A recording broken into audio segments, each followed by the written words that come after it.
আমি যদি হায়াতে বাঁচি, আমি এলাকার এমপি হই, ফার্স্ট প্রায়োরিটি 3টা উপজেলায় 3টা স্টেডিয়াম এবং 3টা হেলথ সেন্টার, যাতে মা বোনরা ট্রাফিকের জ্যামে তার বাচ্চা রাস্তায় কষ্ট হয়ে মারা না যায়, সেটা আর একটা চ্যালেঞ্জ হিসাবে এই 3টা এটা আমি করব।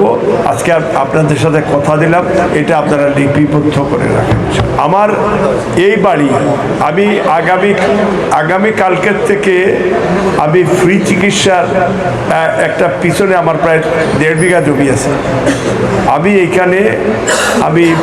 এখানে একটা কমপ্লিটলি হেলথ ওয়াইজ যাতে মানুষের চিকিৎসা পায়, এটার জন্য আগামী কালকের থেকে আমার এই অভিযান অব্যাহত থাকবে এবং এইটা যতদিন আমি বেঁচে থাকবো এই বাড়িটাকেই আমি আলটিমেটলি একটা ফ্রি চিকিৎসার জন্য করব। আমি দরকার হলে বাড়ি আরেক জায়গায় করবো।